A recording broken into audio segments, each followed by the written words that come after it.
Good morning, students. Welcome you all on the fourth lecture of Ind AS 115. Friends, we have covered 3 lectures and today we are going to start fourth lecture in the total 5 lecture series on Ind AS 115. So friends, in the last class, we have started with the step number 3, determine the transaction price. I can see a lot of students have joined so far. I can see who is there. Abrakesh is there. Anila is there. Tushar, Dhanya, Mamta, Nilay, Sumit, Ankita. So they are on the Zoom and I can see few students on an offline model. Rahul, Rajat. So good morning, everyone. Friends, so far we have understood the meaning of revenue, contract and customers. And we have also understood the first step, which is determine identify the contract with the customer. We have also discussed that when two different contracts can be combined as a single contract or when a contract is treated as a separate contract, right? And we have understood that contract are something which are different from performance obligation. A single contract may have different performance obligations, right? So first step we have covered in detail in the first class. Then in the second class, we have covered this along with the first step, we have covered the second step, which is determine the performance obligation.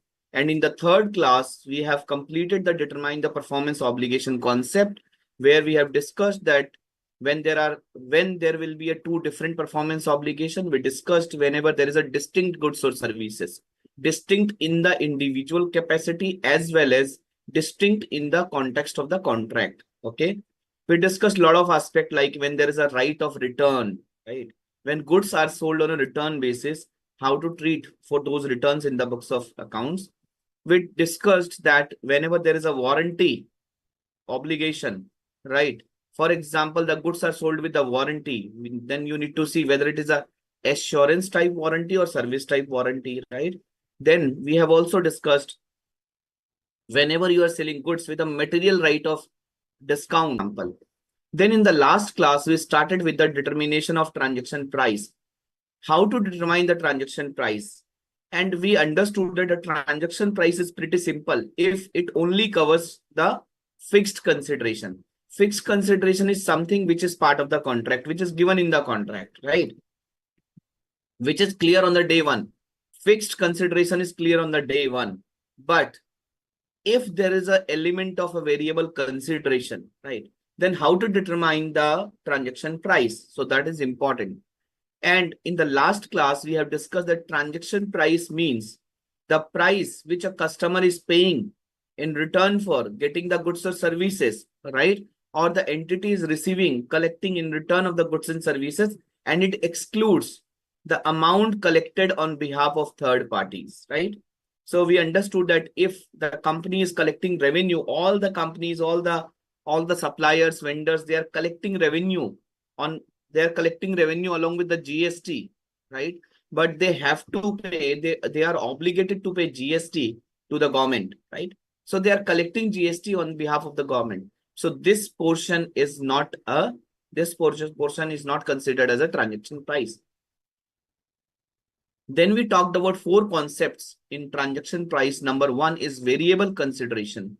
Number 2, significant financing component. Number 3, non-cash consideration. Number 4, consideration payable to the customer.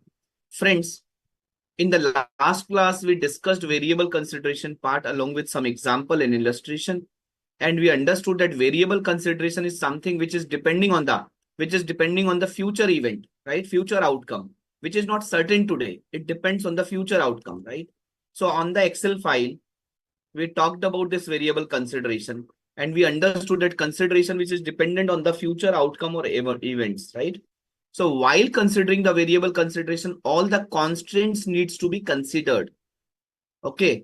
So all the constraints, whether it will be received or it will not be received, because standard says that if you are expecting a significant revenue reversal in future, in that case, you are not required to recognize the variable consideration. For example, let's say the company's business model, the company's business model is, I am a stockbroker, okay? And let's say Sumit is my customer. So I have an arrangement with Sumit. Sumit told me that, Mr. Alok, I will pay you 1 lakh rupees fixed. So that is my fixed consideration. Plus, I will pay you 5% of the income which I will earn in the stock market. Stock market is highly volatile. Can you predict the stock market? It is highly volatile, right? It is highly volatile. So my variable consideration is depending on the stock market earning, which is highly volatile. So in that case, I cannot say with hand on heart that yes, I will be able to earn minimum of this much.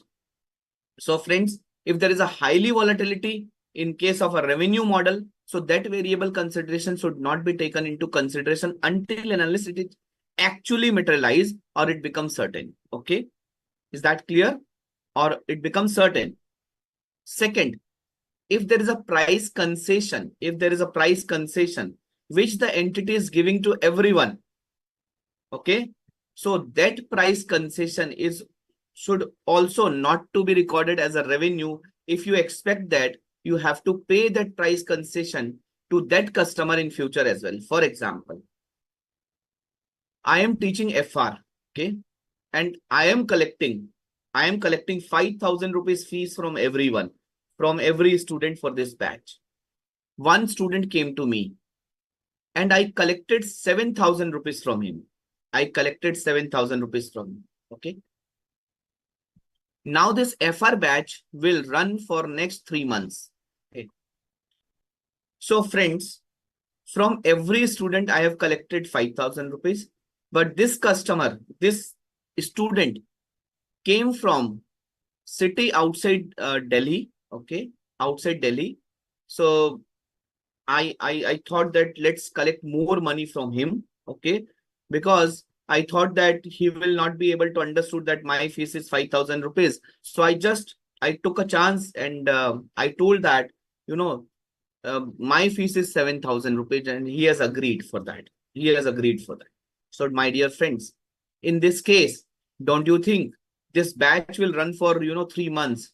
So don't you think that today he hasn't asked any question and he has ready to pay 7,000 rupees, but tomorrow when I may have to settle him with 5,000 rupees only. Okay. So I have to pay this 2,000 rupees of price concession. While my fees was 7,000, but I have given 2,000 rupees of discount to everyone. But I have not given this 2,000 rupees discount to this person. So don't you think this 2,000 rupees of discount, I may have to give it to that student also? So friends, in this case, when I know that I am giving price concession to everyone, so to that extent, I should not recognize revenue. To that extent, I should not recognize revenue till the time it becomes certain. Means till the time my entire batch will complete and that student will go. Correct? So to cut a long story short, you have to recognize variable consideration to the extent you are 100% sure that significant revenue reversal, small revenues, छोटा मोटा revenue reversal हो सकता है future में, because it's a variable consideration, it's an estimate, it's a best estimate, but you are not expecting significant revenue reversal in future, right? So your if revenue model is on the basis of some percentage which is highly volatile, for example, earning on the basis of stock market, which is highly volatile, so you cannot record the variable consideration till the time this variable consideration becomes certain. Okay. So otherwise, friends, standard says that you have to estimate the variable consideration while computing the transaction price on the inception date, on the date when the contract is getting entered. So there are two methods of estimating variable consideration: expected value approach and most likely approach. Expected value approach is known as a probability weighted approach. That what is my amount of consideration, variable consideration? What is my probability to earn that variable consideration? So amount multiplied by probability will come as a probability weighted amount. Okay. So if there is a multiple outcome of a single event, in that case, you have to apply probability weighted approach. If there is a binary outcome, either this will happen or this will not happen. For example, I am telling my students, if you will score more than 60%, I will pay you a price of rupees 1000, I'll pay you 1000 rupees. If you will score less than 1000, less than 60%, I will pay you nothing. Okay. So this is a binary outcome. But I am telling my students that if you will score more than 50, then I will pay you 500 rupees. If you will score more than 55, I will pay you 800 rupees. If you will score more than 60, I'll pay you, 1000 rupees. So there are multiple outcomes. There are multiple outcomes. Now I need to determine what is the probability. So what is the probability that students will score more than 50, more than 55, more than 60? Then I will apply those probabilities to the estimated consideration, variable consideration, and then I'll get the, in total, I'll get the variable consideration by applying probability weighted approach. Okay. So we did one illustration also, my dear friends, right? Along with some examples in the PPT. Okay. Or in my class. I hope you all are good so far. I hope you all are good so far. Yes.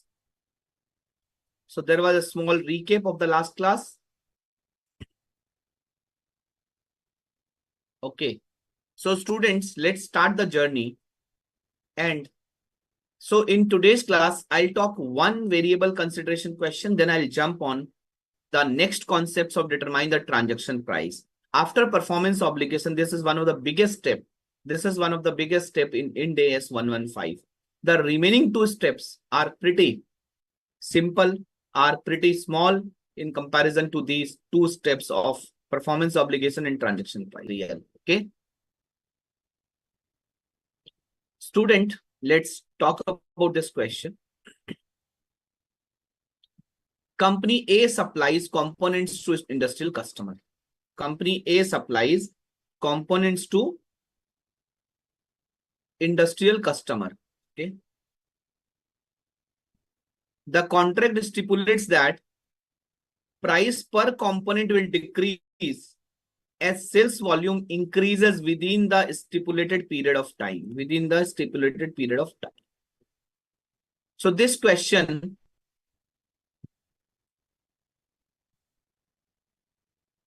okay, my bad. So I hope it is visible now. I hope the PPT is visible now. Okay. Company A supplies component to the industrial customers. The contract stipulates that the price per component will decrease as sales volume increase. As sales volume increase within the stipulated period of time. Within the stipulated period of time.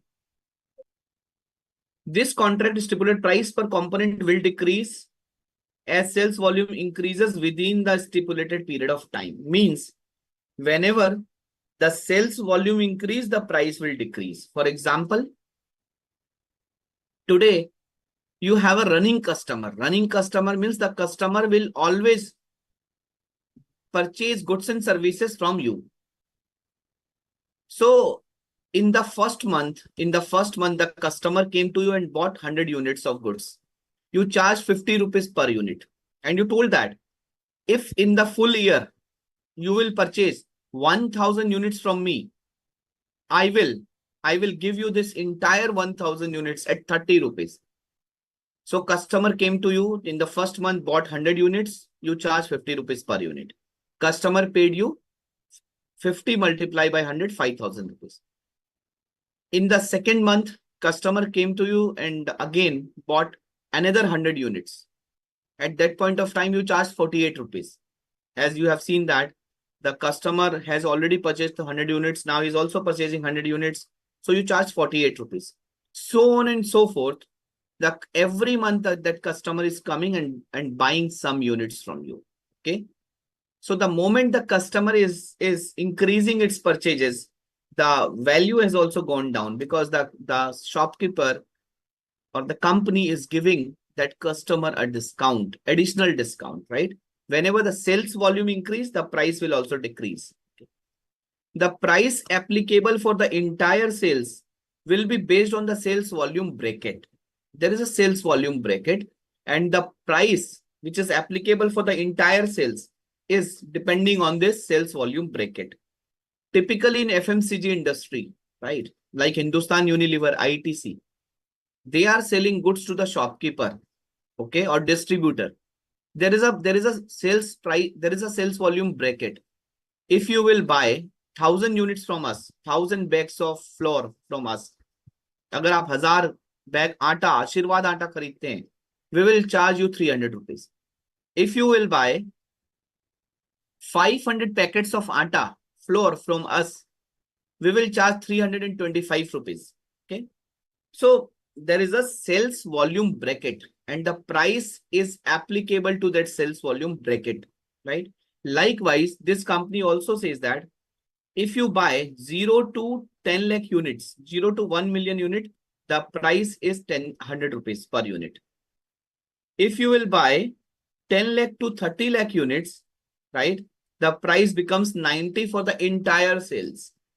If you buy more than 30 lakh units from us, the entire price is 85 rupees. The entire sales price is 85 rupees. How is revenue estimated under Ind AS 115? Okay. How is revenue estimated under Ind AS 115? Friends, this company, who is the supplier, this company has to estimate the revenue. Okay. And the company has given some sales volume bracket. Up to 10 lakh unit, the price is 100. Up to 30 lakh unit, the price is 90. More than 30 lakh unit, the price becomes 85. Okay. Today, the customer will not purchase entire 30 lakh unit or 20 lakh or 30 lakh or 15 lakh unit. Today, the customer will start getting the units. Today, the customer will start buying the units, buying the goods. Okay. Subsequently, this volume will increase. And in the future, it is depending on the future that whether the customer will avail less than 10 lakh unit, up to 30 lakh unit or more than 30 lakh unit, the price will be dependent on that. But the main aspect is the price for this entire contract. That price will be applicable for this entire contract. For example, the customer has purchased 5 lakh unit in first quarter. The company has charged 100 rupees. Then the customer has purchased 3 lakh unit in the second quarter. The company has again charged 100 rupees because 5 plus 3, 8 lakh. In the third quarter, the customer has bought another 5 lakh units. Now 8 plus 5 become 13 lakh. So the company had charged 90 rupees per unit for this entire 13 lakh unit. This means the company has given the discount on the first quarter and second quarter purchases also to the customer. It means the company has given the discount for this entire 3-quarter purchases. In the fourth quarter, the customer has bought 20 lakh units.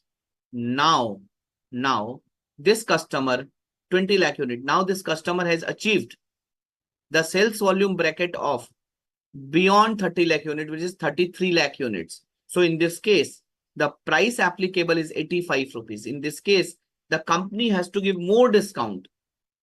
The company has to collect 85 rupees on this 20 lakh unit, but the company, you have to apply some probabilities.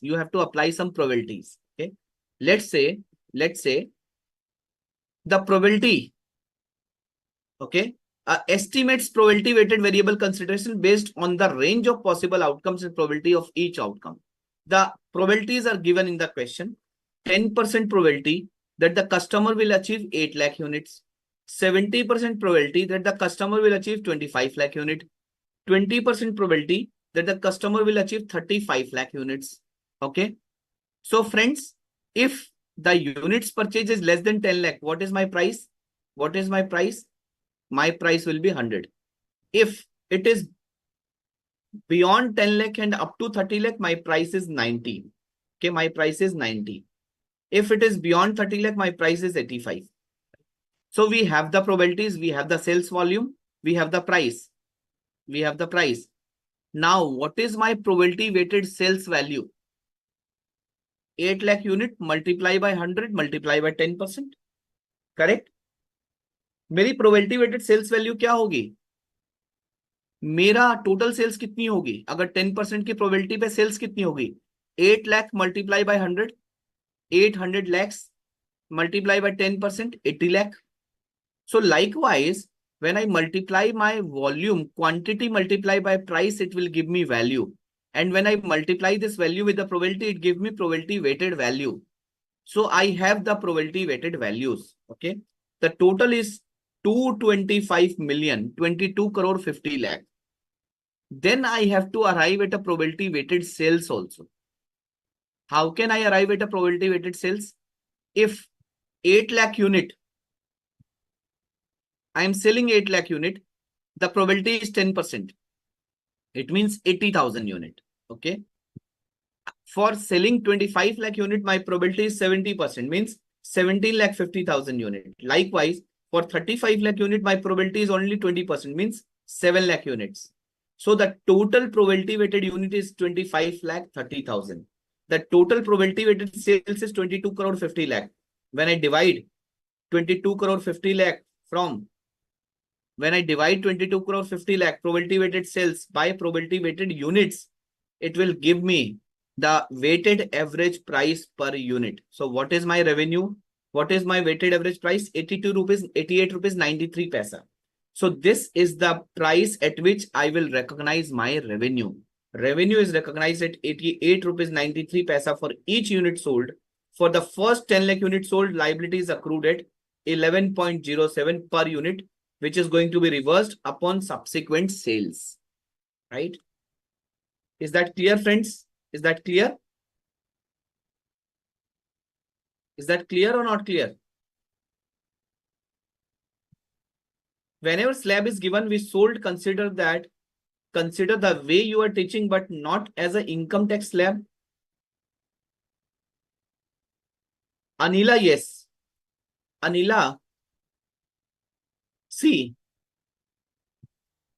when you are required to estimate the variable consideration, you are required to estimate the variable consideration only when it is impacting your current sales. It is impacting your current sales, right? Whenever it is impacting your current sales. For example, I am saying that, up to 10 lakh units, I will sell you at 10 rupees. But after 10 lakh unit, the price will become, let's say, 8 rupees. But this 8 rupees will not, it is not impacting my current sales. But if I'm telling you, I'm giving you a volume bracket, sales bracket, I'm giving you targets. And in all the FMCG industry, it runs like that. Not in only in the FMCG industry, even in the airline industry, there is a slab for the agents, right? If you will do the business of 1 crore rupees, we will give you 2% commission. If you will complete the business in a year for 3 crore rupees, with your incentive will go in the higher slab. Means, what does it mean? It means it is impacting my current period sales as well. It is impacting my current period sales as well, right? It means whatever revenue I'm collecting, whatever revenue I'm charging and recognizing, subsequently that revenue reversal will happen, right? So that is why, and what was the concept in the variable consideration? You have to recognize variable consideration to the extent you are certain that significant revenue reversal will not occur in future, right? So we are aware, we understand that, in future, when the sales volume bracket will increase, so it is impacting my current sales price also, which I have collected. It means my revenue reversal will occur in future, right? Have you understood, Anila? So that is why I am required to recognize my revenue at a lower rate, at a lower price. Okay, is that clear? So this is as per the most likely approach. This is as per the probability weighted approach. You guys want me to draft the entries for this? You guys want me to draft the entries for this? Should I draft the entries for this example? Okay. Okay, let's go to the Excel file and let me show you the entries. Variable consideration example on the basis example. And what is this example? So volume discount, volume discount. This is the volume discount, right? And let's take this example only. What was written here? So the price per unit, sales volume, units, sales volume, price, probability, okay, probability, weighted sales value, and here is probability weighted units, sales unit. Correct. This is how we will solve this question. Okay. And then I'll show you the accounting entries also. Important question. This kind of question will be asked in exams.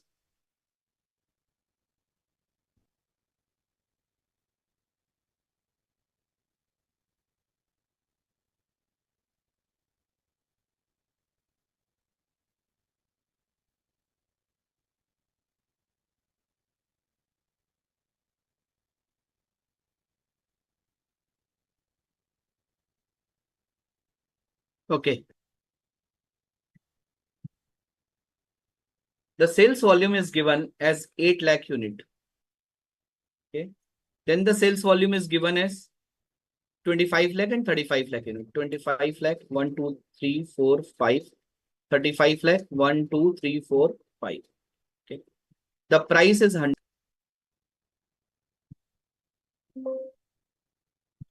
Friends, now what is my probability weighted sales value? What is my probability weighted sales value? 8 lakh unit multiply by 100 rupees multiply by 10%, right? This will give me my probability weighted sales value, right? This will give my probability weighted sales value. What is my probability weighted sales unit? कितने chances हैं कि मैं 8 lakh unit sales करूंगा? 10% chances. कितने chances हैं 25 lakh unit cell करूंगा? 70% chances. How much chances for 35 lakh unit? 20% chances. So my total probability weighted sales unit is 25 lakh 30,000. What is my weighted average price? Weighted average sales price, right? So I have 3 price on the basis of 3 buckets. Up to 10 lakh 100 rupees, up to 30 lakh 90 rupees, more than 30 lakh 85 rupees, right? So what is my weighted average sales price? My weighted average sales price is this divided by this, okay? 88 rupees 93 paisa is my weighted average sales price. Friends, now let me give you scenario and then I'll give you the accounting entries, okay? Quarter one. What is in my quarter one? The entity has made actual sales for 5 lakh units. For 5 lakh units. Actual sales of 5 lakh units. पहले quarter में actual sales कितनी unit की करी? 5 lakh unit की, 5 lakh unit. In quarter 2, the company has made the actual sales of how much? Of 6 lakh unit. Of 6 lakh unit. In quarter 3, the company has made actual sales of 9 lakh unit. Okay. In quarter 4, the company has made the actual sales of 15 lakh units. The total sales was 35 lakh unit. The total sales was 35 lakh. Okay. Now, pass accounting entries. Pass accounting entries to recognize revenue in every quarter. Pass accounting entries to recognize revenue in every quarter. What is the accounting entry in quarter one? So my weighted average sales price comes out at 88 rupees 93 paisa. Okay. So what is my accounting entry in quarter one? Quarter one. What is my accounting entry? Bank account debit. Bank account debit. By what amount my bank account will get debited? To revenue. My bank account will get debited by 5 lakh unit multiply by what is the price? What is the price?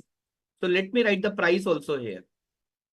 Quantity, price. Quantity, price. So actually the price which is charged here is 100 rupees. Is 100 rupees. Okay. Actually the price which is charged is 100 rupees, right? When you reach to quarter two, the price, this becomes 11 lakh unit, it becomes beyond 10 lakh unit. Rupees.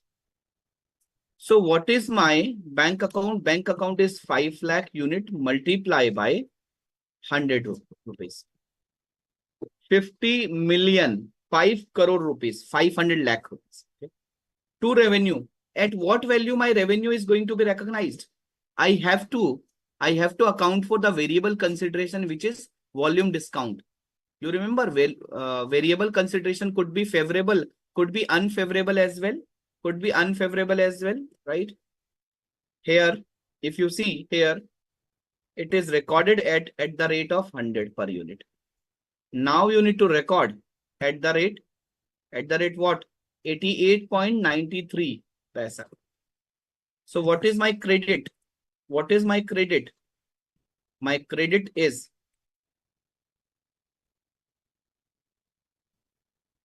how much is my credit?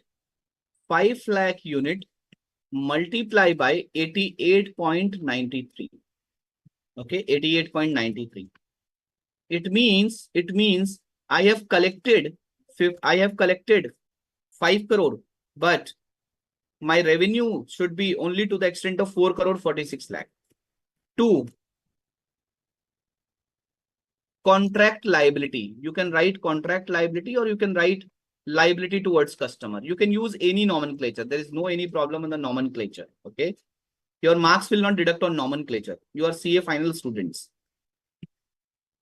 So this will be the liability which will be there in the books of the company, in the books of the revenue earner, the supplier. Okay. Being revenue recognized on the basis of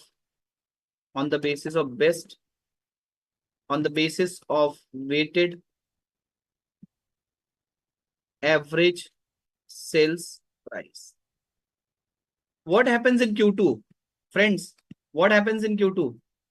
In Q2, bank account debit.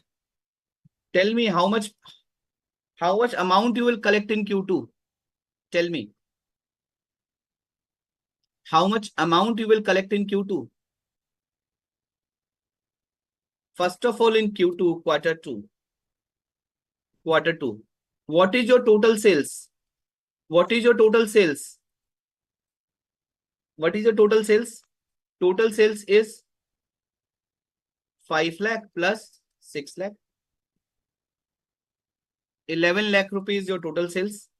11 lakh units is your total sales, right? What is your total amount on this sales unit? Tell me what is the total amount on this sales unit?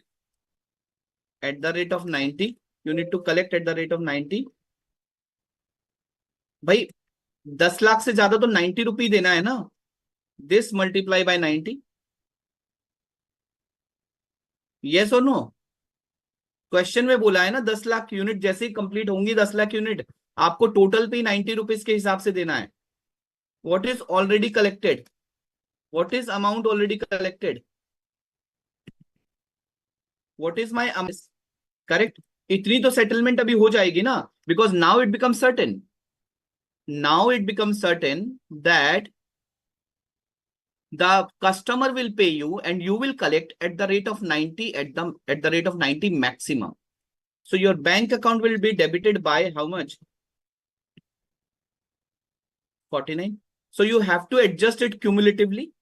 आपको cumulative adjustment करनी पड़ेगी ना. You need to consider it as a cumulative catch-up adjustments. Okay, friends. To revenue. At what value my revenue is going to be recognized? Tell me at what value my revenue is going to be recognized. For 5 lakh unit, I have already recognized the revenue. Now I need to recognize the revenue at for 6 lakh unit, multiply by 88.93. You are right, Abrakesh. This is coming out at 5 crore 33 lakh something. Right. So still I have collected 90 rupees. Okay. But the revenue is only 88 rupees 93 paisa. So there is a two contract liability. What is my contract liability? Credit. What is my contract liability? This minus this. But here contract liability become negative. Here your contract liability become negative. What does it mean? It means here you are required to debit. Here you are required to debit your contract liability. Right? So contract liability. So now what is your balance of contract liability? What is your balance of contract liability? And why this contract liability get debited? Because here in Q2, the customer has reached to the next slab. And that is why the entity has required to pay or the entity has required to give. Entity को पूरे 11 lakh unit पे 6 lakh unit पे तो 90 rupees collect किया. ठीक है. लेकिन जो पिछली 5 लाख यूनिट थी उसका भी 10 रुपी का एडजस्टमेंट एंटिटी को करना पड़ा because the customer has reached to the next slab. Correct. Q3. Now we reach to Q3. What is my total sales? What is my total sales in Q3, friends? What is my total sales in Q3? Tell me. What is my total sales in Q3? Up to Q3. 5 lakh plus 6 lakh plus 9. What is my slab? What is my slab on Q3? Up to Q3 मेरा slab कौन सा चल रहा है? 90 rupees का ही चल रहा है. So this multiply by 90. This multiply by 90. How much money I have collected so far? I have collected 9 crore 90 lakh. How much balance money I will collect? How much balance money I'll collect? 8 crore 10 lakh, right? So bank account debit. Bank account debit by how much? 8 crore 10 lakh. To revenue credit. How much? 9 lakh multiply by 88.93. Okay.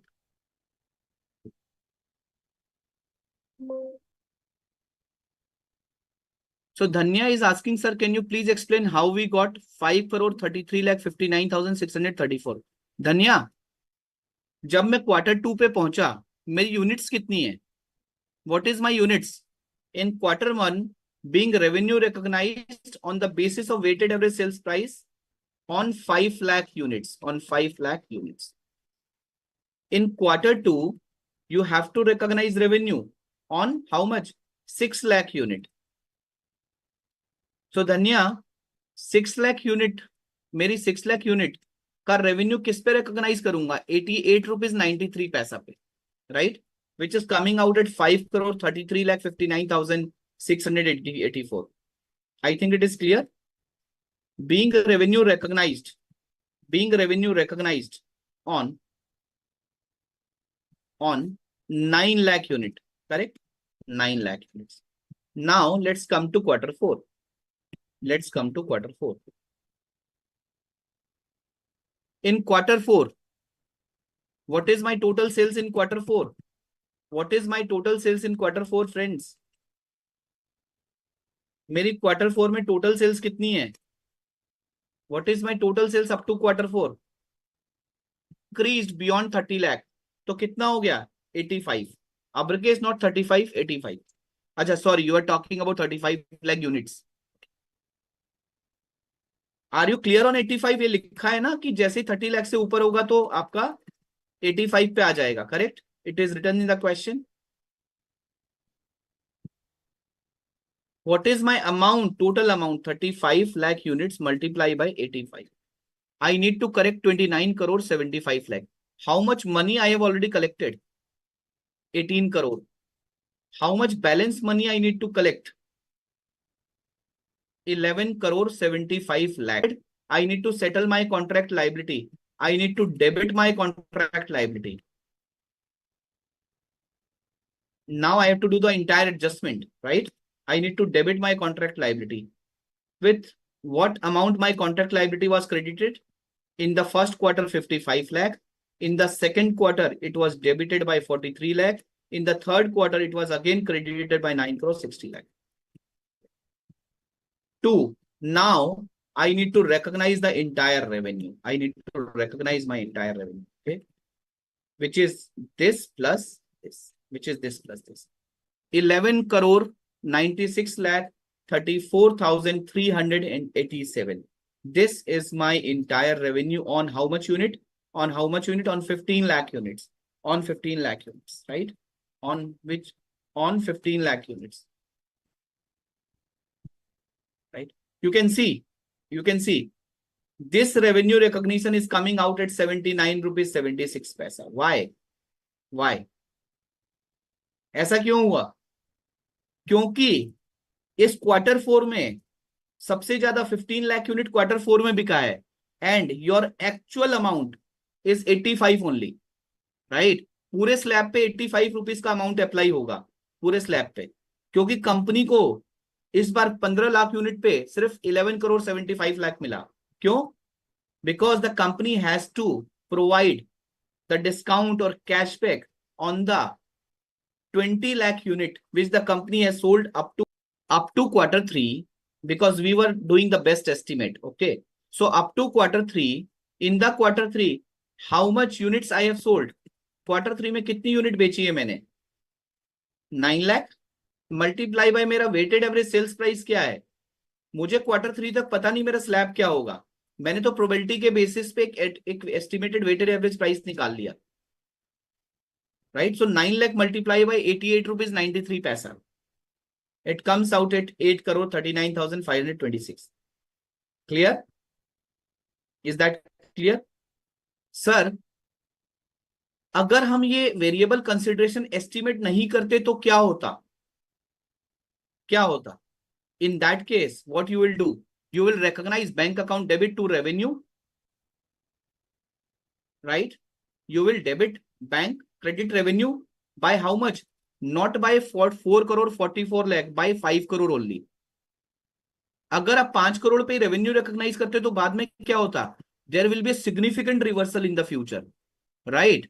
Here you have recognized. So let's say if you recognize at this value, at these values, if you recognize your revenue at these values, so probably your revenue, your significant reversals will come in the revenue, right? But since you have recognized it 88 rupees 93 paisa, so what is your reversal in future? This minus this, this minus this, this minus this, okay?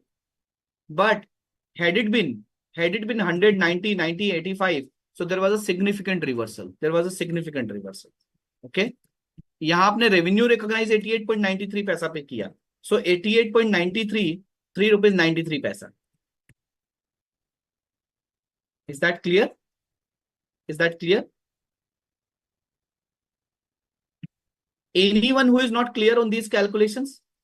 Friends, standard says that you have to compute the variable consideration on the day when you are entering into a contract initially, okay? You have to estimate the variable consideration initially.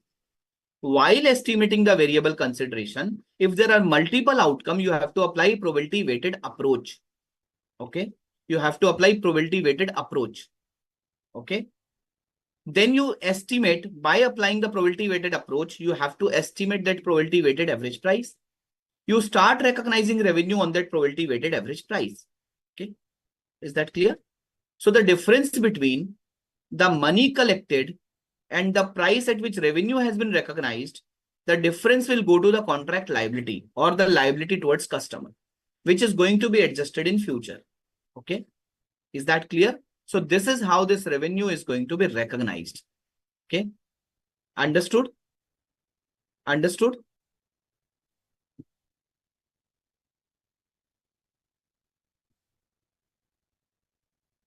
Yes, Abrikes, please unmute yourself.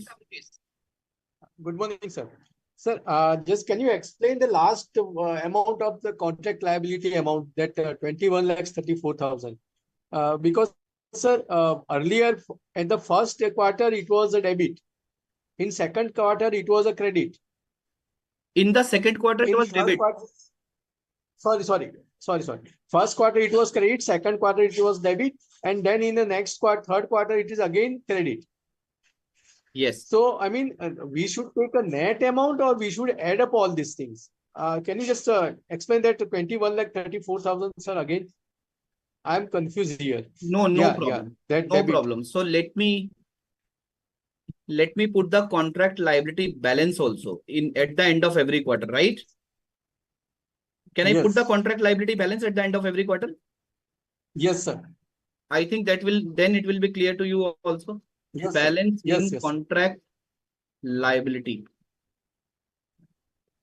Balance in contract liability. What is my balance in contract liability at the end of the first quarter?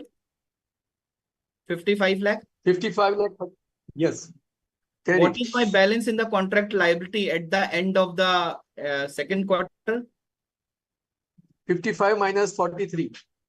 Yes. What is my balance in the contract liability at the end of the third quarter? It's a 1173 plus. Okay. So it's a balancing amount. Okay. So whatever is the balance, because now the year is already concluded. I have to settle all the balances, right? Yes. Because this sales rebate, sales slab is only for the first year. Then in the next year, the new slab will come. Okay. Yes. Sir. Is that clear? So bank account debit, you understood how we have collected the money. Contract liability, the total balance, I need to settle it down. So now it becomes this minus 0, right? And the entire money will be collected as a revenue. Self-check. Students, please tell me, what is the total money collected by the company? Total consideration collected. Consideration collected. Total कितना पैसा आया? 35 lakh unit. Total पैसा कितना आया? 35 lakh unit. At the rate of what? At the rate of 85. At the rate of 85 से ही मिलेगा ना total तो पूरे साल में. So 35 lakh multiply by 85. This is the total money collected. Now let's check the total revenue recognized. Total revenue recognized. Revenue recognized. Total revenue recognized. Check that. Quarter 1, quarter 2, quarter 3, quarter 4. What is my total revenue recognized in all the quarters? In the first quarter, we have recognized a revenue of 4 crore 44 lakh. In the second quarter, we have recognized a revenue of 5 crore 33 lakh. In the third quarter, we have recognized a revenue of 8 crore. In the fourth quarter, we have recognized a revenue of this much. Ideally, what is the total? What is the total, friends? Total of revenue. What is the total of revenue? Check. This should be 0. Money collected minus revenue recognized. Are you happy with this check? जो मैंने total पैसा collect किया उतना ही मेरा revenue होना चाहिए, right? And this is what I have recognized. Clear? Is that clear? Is that clear, friends? Fantastic. Fantastic. Yes. Friends, now we are moving to the next part, right? We are moving to the next part. So I've given you accounting entries. I have given you how these calculations has to happen, right? So I have given you this entire detail in the last 45 minutes. So now we are moving to the next step of determining the transaction price, determination of transaction price, which is significant financing component, right?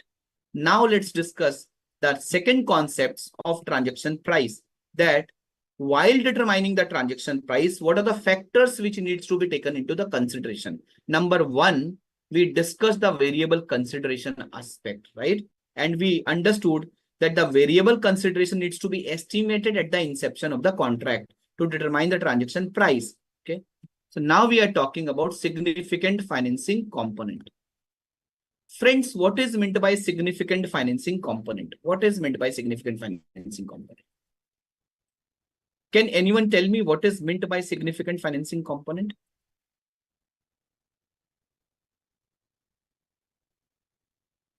Yeah. Friends, significant financing component means whenever there is a difference, in the consideration collected from the customer and the performance obligation delivered to the customer. For example, I have collected the fees from the students, in the month of January itself for the batch which is going to conduct in the month of November. It means I am collecting advance tuition fee by 11 months. I am collecting advance tuition fee in advance by 11 months. मैं 11 महीने पहले ही tuition fee advance में ले लेता हूं. Right. So there is a difference between amount collected, consideration collected, the time when I'm collecting the consideration, and the time when I'm delivering my performance obligation. There is a difference. Okay. Whenever there is a difference, you need to check whether significant financing component is there or not. It means whether the customer is funding you, whether the customer is giving you a loan, because the customer has not received any goods and services at the time when the customer is paying money to the company, to the vendor, to the supplier, or when the supplier, the vendor, the company has received the money, the company has not satisfied any performance obligation. So is it a financing element? Is it a loan which is received by the company from the customer? Is it in the nature of the loan? Is it a financing arrangement? Right? Or vice versa. There are few students, few customers who come and told me, sir, we don't have the money, right? We want to attend your classes in November batch. Sir, in November, the classes will happen. In May, we will have the exam. And whenever I'll complete my exam, my results will come and I will become a chartered accountant. There is 100% sure that I'll become a chartered accountant because I have already cleared my second group, okay, with the good numbers, and I have the exemption in all other subjects. I need to crack only this FR paper, okay, FR paper. So, sir, once I become a chartered accountant, I will pay you this tuition fee. It means the time when I'm delivering performance obligation, I'm not collecting the money. There is a difference between the time when the performance obligation is satisfied, delivered, versus the time when the money is collected. So in this case, I am delivering my performance obligation in advance and I'm collecting money later on. So am I funding to the customer? Am I giving a loan to the customer? Right? मैंने उसको goods and services दे दिए, तो क्या मैं customer को loan दे रहा हूं? पहले कस्टमर मुझे लोन दे रहा था, मैं कस्टमर को लोन दे रहा हूं. So whether any significant financing component is involved in this? Is there any significant financing component involved in this? Right? You need to check that. So my dear friends, 12 month, then you can say that significant financing component exists. Otherwise, the significant financing component will not be considered in accordance with Ind AS 115. So evaluation is not required if the entity expect the period between the transfer of performance obligation and receipt of payment is 1 year or less. Okay. अगर जब entity पैसा collect करती है और performance obligation deliver करती है, उसका difference 1 साल या उससे कम है, तो significant financing component element evaluation is not required. Whatever money company is collecting, that is the revenue, right? But if it is more than 1 year, then significant financing component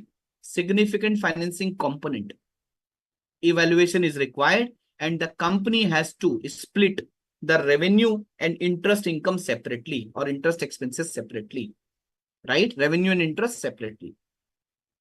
I hope this is clear to all of you, that when significant financing component evaluation is required, number one, when there is a difference in the timing between the consideration promised and the consideration received and the performance obligation delivered, right? Is that clear? So technically speaking, what is my significant financing component?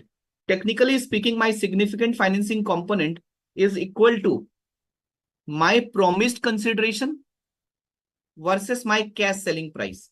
For example, a student came to me and he told that, sir, I don't have money right now. I will pay you after 1 year. Sir, what is your tuition fee? Since he is paying me after 1 year, I told him that my tuition fee is 6,000 rupees.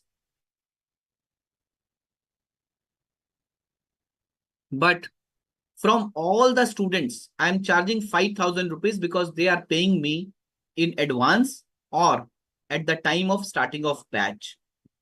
Friends, what is my cash selling price in this case? 5,000 rupees. What is the money which I have collected from that student who is paying in delay? 6,000 rupees. 6,000 rupees. So what is my interest element in this case? 6,000 minus pound debit 6,000 rupees to revenue 5,000 to interest income 1,000 rupees, right? Is that clear? Okay. But if that student will say that, sir, I will pay you after 6 months. I will pay you after 6 months, not after 1 year, after 6 months. In that case, what will be my revenue? Friends, if the time period between the performance obligation delivered and the consideration received, the consideration expected to be received is less than 1 year, in that case, you are not required to evaluate the significant financing component. In that case, whatever money you are going to receive or you have received in advance, the entire amount is considered as a revenue, right? So debtors account debit 6,000 rupees to revenue 6,000 rupees. The entire money has to be shown as revenue. Okay. Is that clear? My dear friends? Is that clear? Okay. So now I'm taking you on the Excel file. I'll discuss some concept, then I'll come to the illustrations. Okay.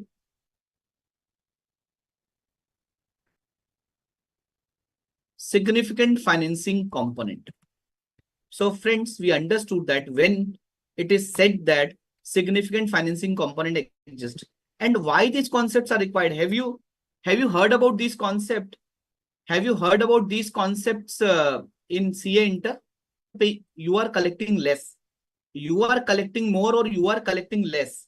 So most probably, you must be collecting more or less just because to adjust the impact of time value of money. For example, the customer.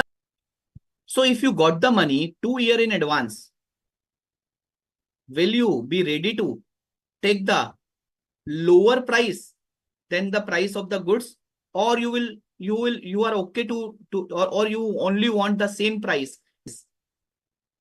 So Nisha is I will use that money in my business, right? Or even I will deposit that money in the bank FD. I will get some interest also. I will earn some interest also, right?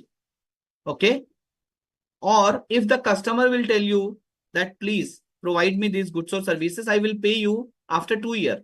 In that case, you want to charge more than the price of your goods. Why? Because you are funding to the customer. Because in this case, you want to charge higher amount. Okay. So friends, standard says that if the money is getting impacted, the consideration is getting impacted due to the time value of money, due to the time value of money. In that case, you have to adjust your revenue also. You have to adjust your revenue, your transaction price. In your transaction price, your interest element should be shown as additional. Your transaction price should not include your interest element. Okay. Your revenue should be to be the equivalent of transaction price only. So friends, significant financing component is time value of money. The finance component, interest income or interest expense, is difference between the price of the goods and services transferred and the actual consideration received, right? So friends, significant financing component, significant financing component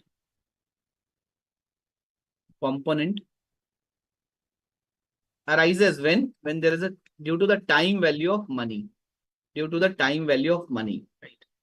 So what is my finance component? My finance component, my finance component, which could be my interest income or expense, right? It could be interest income, my finance component, which could be interest income oblique expense.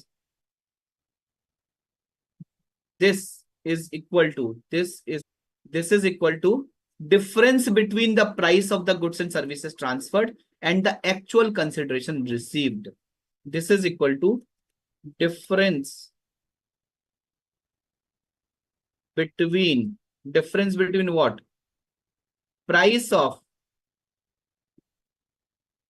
goods and services transferred and actual consideration received and actual consideration received. Actual, okay. For example, the customer supplier to deliver the goods on credit, goods on credit, okay, goods on credit for 18 months time, okay. The entity had charged 50,000 rupees, 50,000 rupees, 50,000 from the customer. Okay. The cash selling price of the goods is rupees 45,000. Determine the transaction price for the purpose of revenue recognition.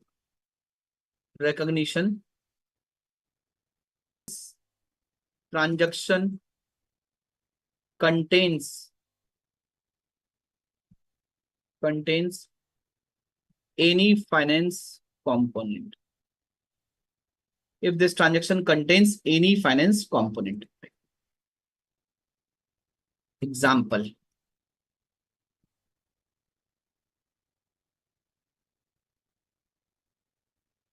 So in this case, whether significant finance component exists, analysis.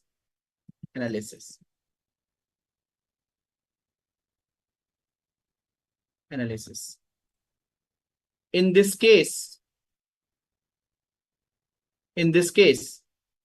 the difference between the consideration difference between the consideration between the time of consideration, sorry, and the performance obligation is more than 12 months, hence significant finance component exists. Now, what is my finance component? It is difference between price of goods and services transferred and actual consideration received. So in this case, my interest, what is my interest value? Interest value is equal to what? What? Minus the price of goods. It is 5,000. It is 5,000. Okay. What is the accounting entry in this case? Debtors account debit by how much? You have collected 50,000 rupees, right? To revenue credit. Okay. By how much? 45,000 rupees. To interest income credit by 5,000 rupees. I hope you guys have understood the concept of significant financing component. I hope you guys have understood the concept of significant financing component, right? That why it is important to separate this significant finance component from the transaction price. I hope you guys have understood it. Yes or no? Tell me. Anyone who has not understood this concept? Anyone? Yeah. So friends, if there is a difference between the time of consideration received and transfer of control of goods and services for more than 1 year only, then it is required to calculate the finance component. Okay. So we understood this part, finance component. So let me write this concept as well. If there is a difference between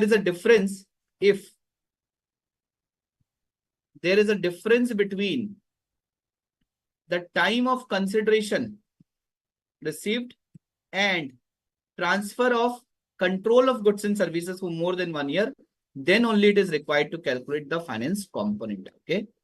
And we have understood with the help of this example. In this question, this was given. The interest component was given. But what happens if the interest component was not given in the question? So standard says that your interest component, interest rate should be a market rate of interest. You have to,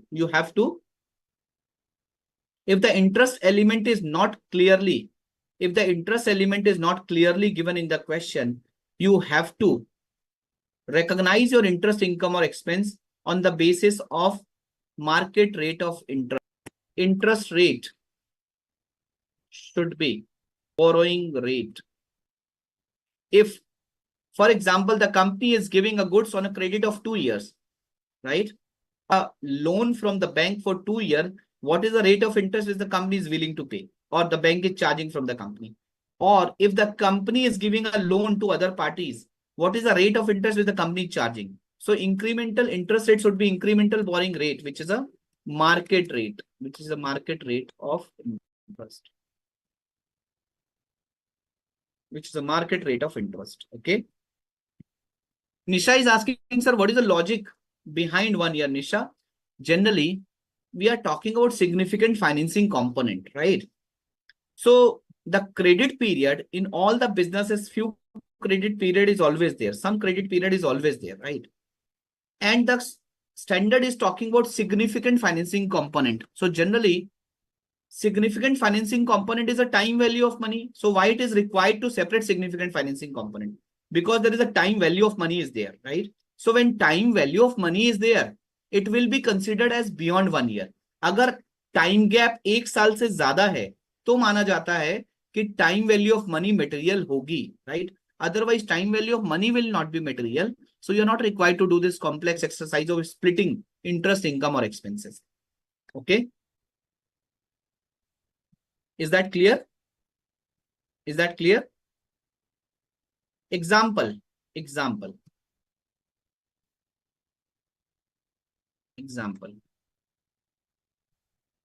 The company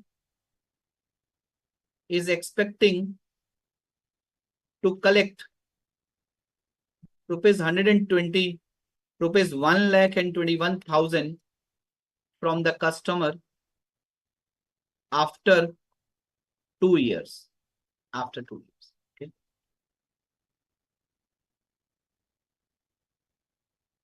After 2 years from the date of delivery of goods. From the date of delivery of goods.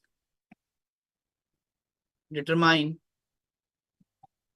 the transaction price for recognizing the revenue.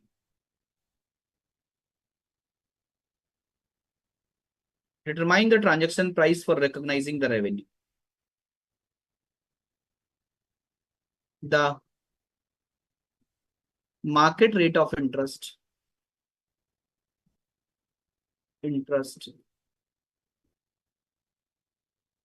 is 10%. Tell me what is my revenue? Tell me. What is my revenue, guys?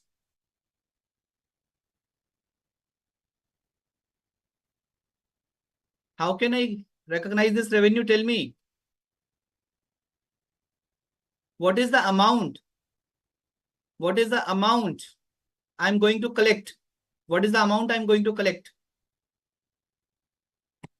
Year.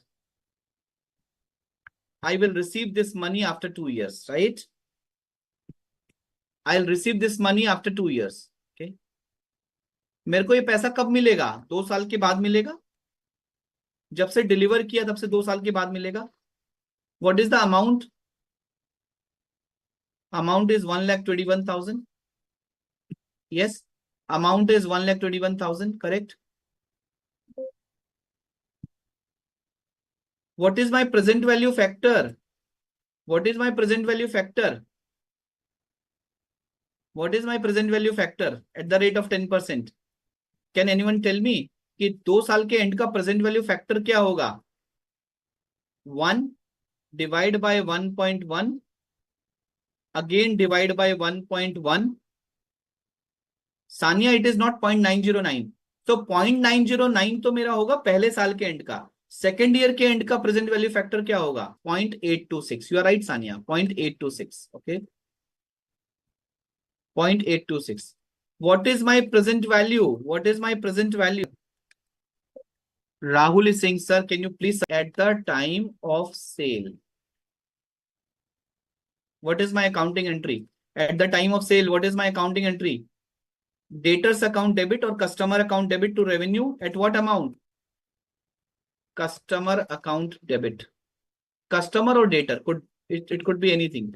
Even if you write customer, your number will not deduct it. You will get the full marks. Debtors account debit to revenue. Tell me, what is my revenue? What is my revenue at the time of sale? What is my revenue? At the end of first year. At the end of first year. At the end of first year. What is my accounting entry at the end of first year? Tell me. What is my accounting entry at the end of first year? Debtor account debit to what? Again, debtor account debit to what? To revenue. Revenue तो आपने recognise तभी कर लिया ना जब आपने goods and services deliver कर दिए. To interest income. To interest income. 1 lakh multiply by what? Multiply by 10%. Multiply by 10%. Have you understood how I have completed this 10,000? Have you understood how I have completed this 10,000? Computed this 10,000? So my debtor is 1 lakh. My debtor is 1 lakh. I have charged 10% because he is paying me in delay. This is my interest income. At the end of second year, at the end of second year, what is my accounting entry? Again, debtors account debit to interest income. At what value? 1 lakh plus 10,000 multiply by 10%. Multiply by 10%. Technically, the total should be 21,000. Can you see it is 21,000? Yes. Okay. Then you will collect the money at the time of collection. Now, at the time of collection, which is end of second year. Bank account debit, bank account debit, bank account debit to what? To debtors.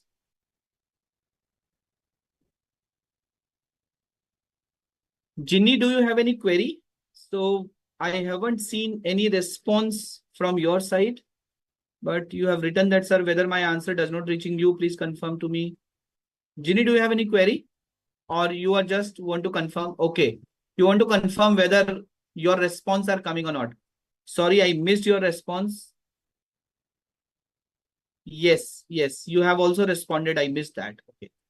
I missed that because a lot of students are responding. So probably when you respond, few others also respond. So when I look at the chat box, probably your answer got, override by some other student's answer. It was overlapped. Okay. So bank account debit. So how much money we will collect from the debtor? 1 lakh plus 10,000 plus 11,000. Understood the entire concept? Yes or no? Have you understood this entire concept? Yes. Is that clear? Okay. Okay. So now you must have understood the concept of significant financing component. Significant financing component, right? Is that clear? Is that clear? Okay. So again, I want to give you some thoughts around this, right? Again, I want to give you some thoughts around this. So Ayush is asking, sir, what if the customer at the end of second year renegotiate that payment will be made at the end of the fourth year? Keeping the amount same at 1,21,000, do we need to reverse revenue? Ayush, in that case, what happened? Your revenue is only 1 lakh. So when you have, let me talk about this concept again. 1,21,000. So that was the amount which was discussed at the time of inception of the contract. Correct? 1,21,000. And that customer has agreed to pay after 2 years, and that is why the company has given the price of 1,21,000 and the company has delivered the goods. When the company reaches to the second year, the company has already recognized revenue, the company has already recognized interest income. So now the company is asking 1,21,000 from the customer. Okay. But at the time of collection, the customer does not want to pay it right now. The customer need 2 years more time. The customer needs 2 years case. When 2 years back we have recognized revenue, we have recognized revenue considering that we will get the money after 2 years, and we have recognized revenue on the basis of the cash selling price. Okay, on the basis of 2 year. But now you are saying I will take additional 2 year. So in this case, my credit period has extended to 4 year, but I have given you a price for 2 years. Okay, you are asking for more interest, but the customer is not willing to pay you any interest. Case simply your accounting entry will be debtors. So debtors will stood and you are asking for the money. So whenever the customer will give you the money, you will pass this entry bank account debit to debtors because he is not willing to pay. Right? He is not willing to pay. So this is, as Pooja is mentioning, no interest accrual subsequent second is going to happen in that case. आपने बोला sir मैं आपको 1 साल के बाद आपकी tuition fee दे दूंगा. Okay, मैंने उसके हिसाब से आपको प्राइस दिया, मैंने उसके हिसाब से रेवेन्यू रिकॉग्नाइज किया, इंटरेस्ट रिकॉग्नाइज किया. मैं 1 साल के बाद आपको मैंने कॉल किया, Ayush pay me my tuition fee. You told, sir, I'll take 6 months more because, sir, I don't have money right now because of XYG situation. Sir, please bear with me for another 6 months. I said, okay. Okay. So I told Ayush that, Ayush, please pay me interest in that case. Then Ayush told, sir, I don't have any money. So I said, okay, Ayush, but please ensure that you will pay me after 6 months. So will I do anything, Ayush, in terms of accounting? मुझे जो पैसा लेना था, लेने आया, आपने बोला 6 महीने और चाहिए. Nothing. Correct? Correct? Nothing. Okay. So example, now I'll take one more example. So before that, let's have a break. Student, it's 8:32 now. Let's have a 10 minutes break. Okay. We will start at 8:41. Okay.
I'll come to the illustration, because this is again a very important concept.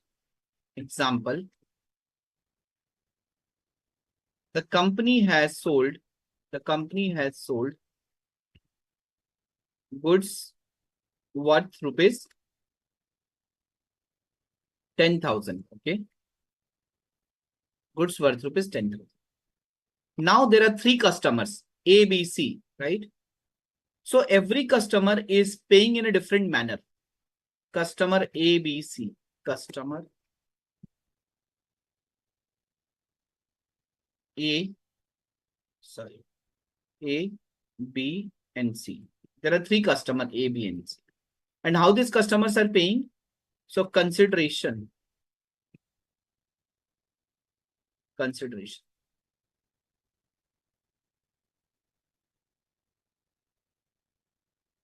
Customer A is paying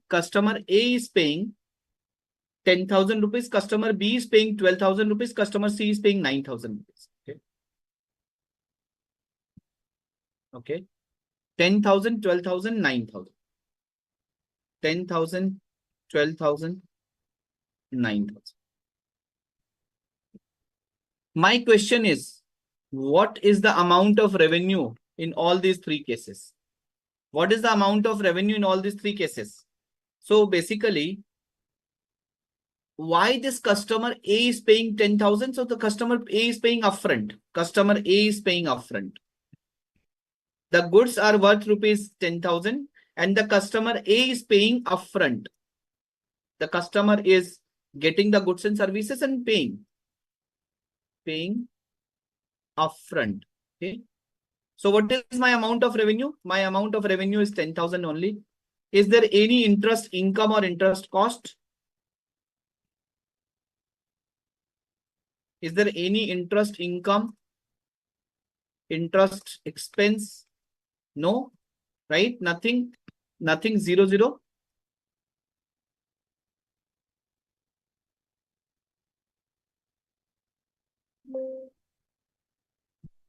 Customer B is paying 12,000. Customer B is paying 12,000.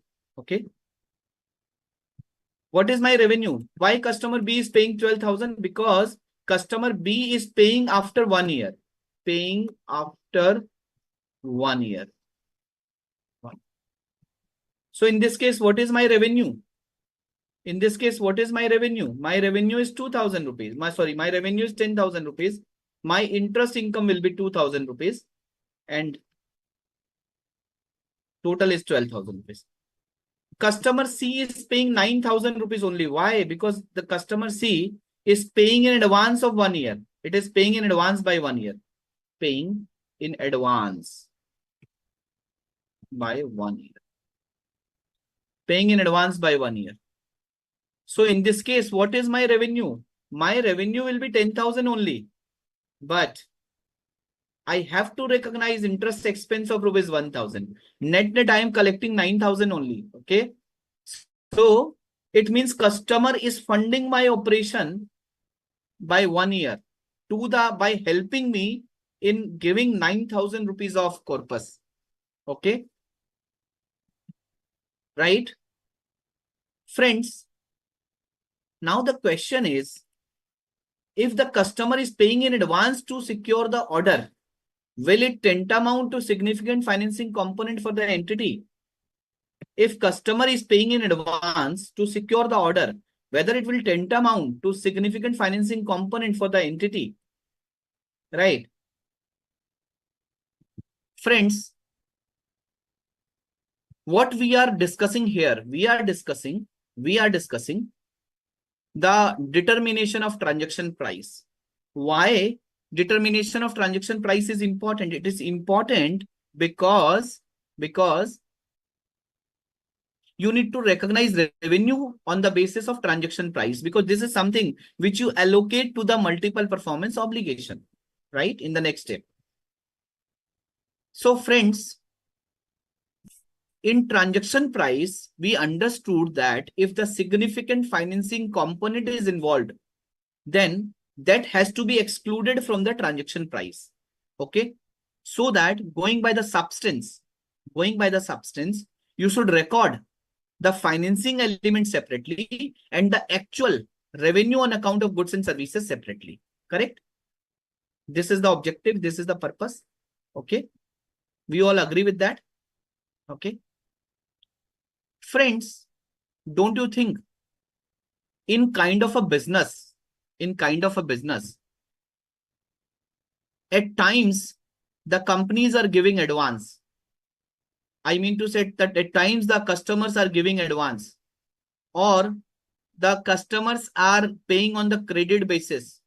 At times, don't you think it is due to the reason other than giving a loan or funding the operation of the company? For example, XUV 500, XUV 700. Have you heard about Mahindra XUV? Have you heard about Mahindra XUV? Right? So 1 year back, I went to the showroom of Mahindra XUV and I told them I need this car. They told me that the waiting period is 15 months. The waiting period is 15 months. Means if I will book the car today, I will get the car after 15 months. And the deposit amount, the token amount, the booking amount is 50,000 rupees.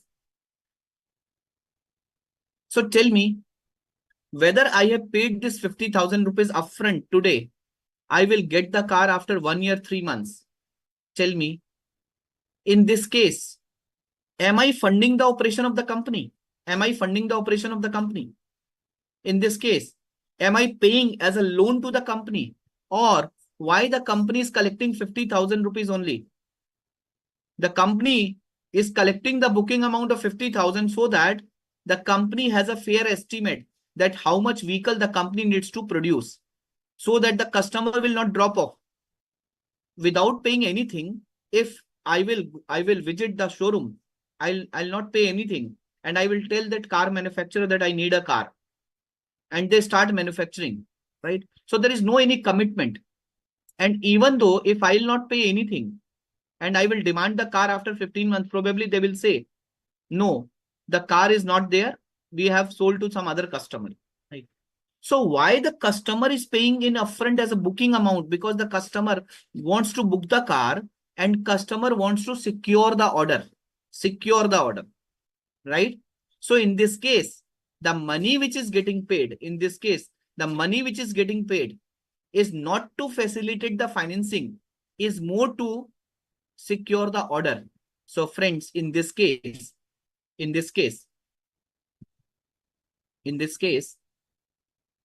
if there is a significant time value of money is involved, if there is a significant time period is involved between the collection of the consideration and between the delivery of goods and services, there is a significant time involved.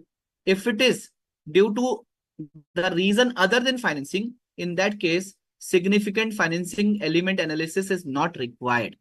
So in this case, if the customer is paying in advance to secure the order, whether it will tantamount to significant financing component for the entity? Yeah? Answer is no. Answer is no. Second example.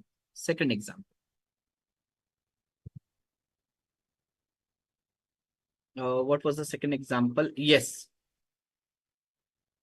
I went to buy a car.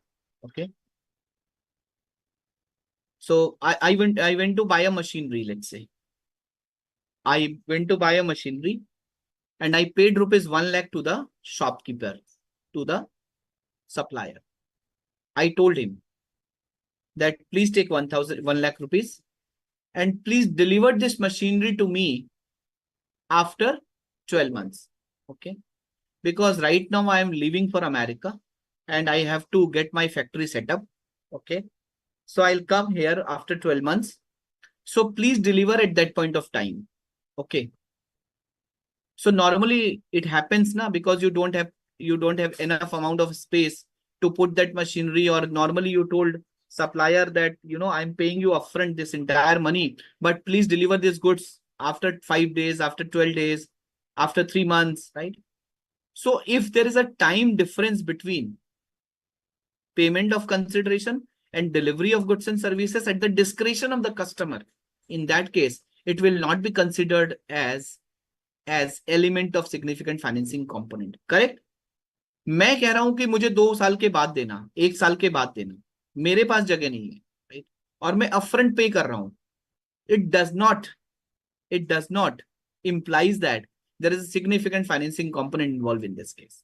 Are you getting me? Are you getting me? So friends, these are the exceptions where standard says that, right, the customer is paying in advance and the timing of the delivery of goods and services is at the discretion of the customer, right? In that case, the significant financing component does not exist. The second example could be a substantial amount of the consideration is variable and the amount or timing is varies on the basis of future event, right? For example, you are aware, fixed consideration you are aware, but there is an element of variable consideration also, right? And this variable consideration is depending on the future event.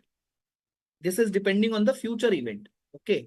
So in this case, for example, today you have estimated that 10,000 rupee will be a variable consideration, right? And you will receive 5,000 rupees or 20,000 rupees after 1 year because it is depending on some future outcome. So it will not be considered that significant financing element has to be involved in that case. Okay. Is that clear? Or there is a difference between the timing of consideration and timing of delivery of goods and services. There is a difference.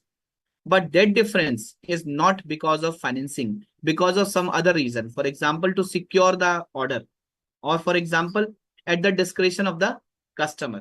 Some other reasons. In that case, it will not be considered that significant financing component exists. Is that clear, friends? Is that clear? Yes or no? Yes? Okay. Great. So friends, let's discuss again this example. Mr. Ram wants to buy Mahindra XUV 700 and he pays a booking amount of 50,000. The car will be delivered after 1 year.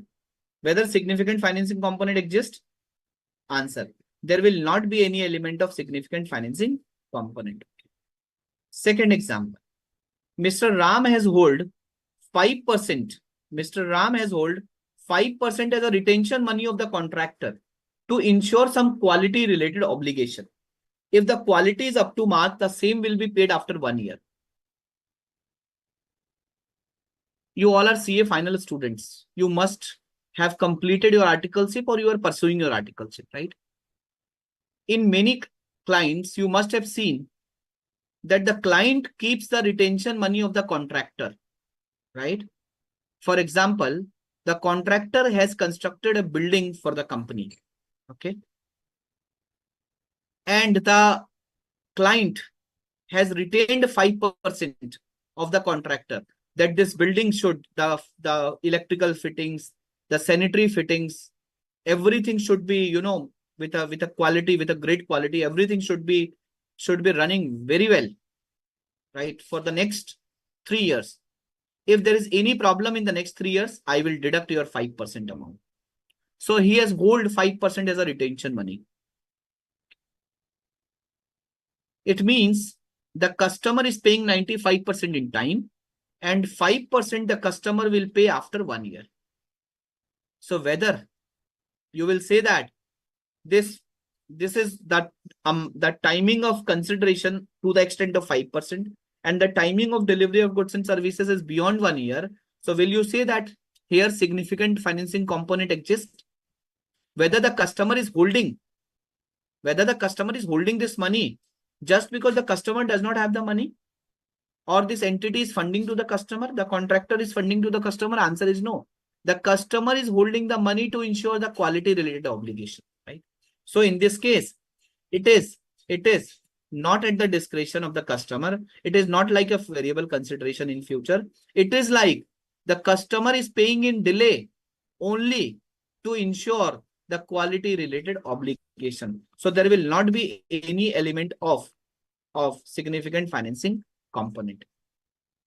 I hope you guys have understood this concept. I hope you guys have understood.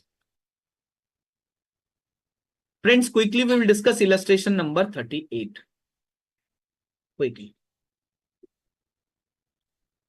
NKT Limited sells a product to a customer.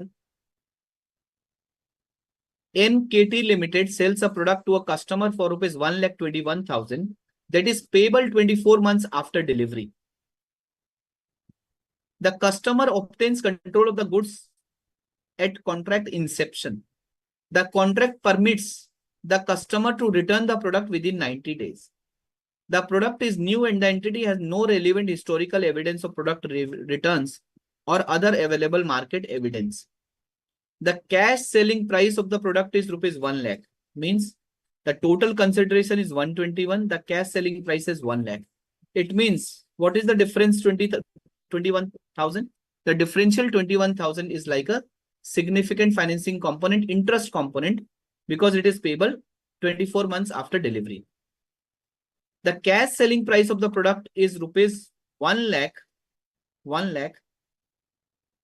which represent the amount that the customer would pay upon delivery of the same product sold under otherwise identical terms and conditions at the contract inception. The cost of the product is 80,000. The cost is 80,000. Revenue is 1 lakh. 20,000 is the profit.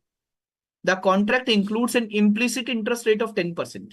See, the market rate of interest, the incremental rate of borrowing, implicit interest rate is given. That is the interest rate that over 24-month discount, the promised consideration of 1,21,000 to the cash selling price of rupees 1 lakh. Analyze the above transaction with respect to its financing component. Tell me, what is the amount of revenue in this case? What is the amount of interest in this case? And how this interest is going to be recognized? Don't you think we have covered this concept? Don't you think we have already covered this question in our Excel file? We have already covered. Yeah. Don't you think we have covered 1,21,000, 10% rate of interest, 1 lakh. The first year is your, what is your first year? First year is your 10,000, then your 11,000. You remember that? You remember that? Yes. So this is the answer of this question, what we have already covered. Yes. So let me take you again on my Excel file and let's write illustration number 38 there. Let's write illustration number 38. Example, and it is also same as illustration 38 of ICAI study material. Okay. Is that clear? That clear, friends? Okay. Let's talk about illustration number 40. ST Limited enters into a contract. ST Limited enters into a contract with a customer to sell an asset. Control of the asset will transfer to the customer in 2 years. That is, the performance obligation will be satisfied at a point in time. So this company has entered into a contract with the customer to sell an asset. The control of the asset will transfer after 2 years. Okay. The contract includes 2 alternative payment options. Option number 1, payment of 5,000 rupees in 2 years when the customer obtains control of the asset. Okay. Or payment of rupees 4,000 when the contract is signed. The customer elects to pay rupees 4,000 when the contract is signed. So in this case, the goods are going to be delivered after 2 years. Okay. And this contract includes 2 payment options. Option number 1, payment of rupees 5,000 in 2 years when the customer obtains control of the asset. Okay. When the customer obtains control of the asset means the timing of consideration and timing of the delivering of performance obligation is same. Option number 2, payment of rupees 4,000 when contract is signed. If you as a customer wants to pay upfront, you need to pay 4,000 rupees. Okay. The customer elects to pay 4,000 when the contract is signed. Okay. So in this case, out of the two payment option, the customer wants to pay rupees 4,000. Okay. ST Limited concludes that ST Limited concludes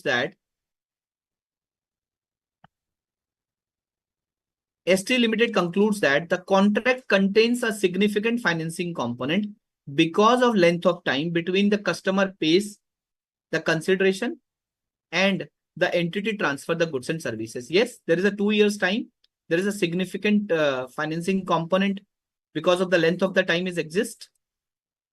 And in this question, it is not written also that whether this upfront payment or whether this delivery of goods and services is at the discretion of the customer or to secure the order. Nothing has been written like that. Okay. The interest rate implicit in the transaction is 11.8%, which is the interest rate necessary to make the two alternative options economically equivalent. However, the entity determined that the rate should be used in adjusting the promised consideration is 6%, which is the entity's incremental borrowing rate. Friends, you know, in Ind AS 116, when you read Ind AS 116, it talks about the lessee's incremental rate of interest. It talks about the implicit rate of interest, right, in the transaction. But in Ind AS 115, it talks about the first option for calculating the finance component is incremental borrowing rate to the supplier, to the party who is recognizing the revenue. So what is my incremental borrowing rate in this case? It is 6%, right? Your first preference would be incremental borrowing rate, which is 6%. Pass journal entries and record how the entity would account for the significant financing component. Friends, what is the amount which the entity has collected? 4,000. So on the day one, what is the accounting entry? On the day one, what is the accounting entry? Bank account debit. Please write down the accounting entries on your paper, on your notebook. Please write down the accounting entries. Bank account debit 4,000 or cash account debit 4,000 to contract liability.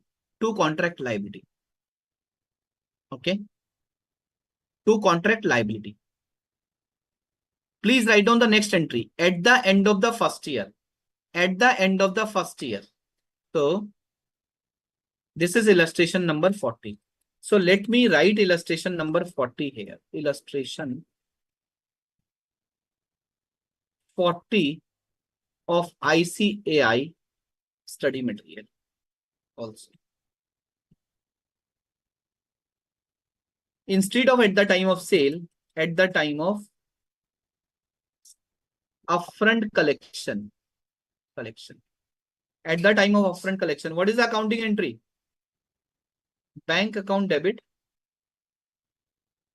to contract liability or liability towards customer, whatever you want to write. Everything is correct. 4,000. Correct? 4,000. At the end of first year. At the end of first year, what is the accounting entry at the end of first year? What is the accounting entry? What is the accounting entry at the end of first year? Accounting entry तो बताओ first year के and पे क्या करेंगे? क्या करेंगे first year के and पे?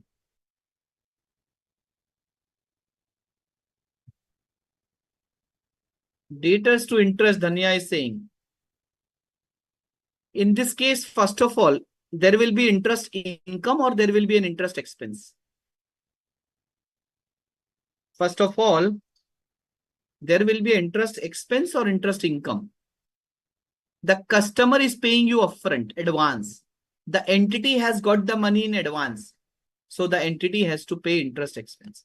Interest expense account debit to contract liability, But whether customer is going to pay.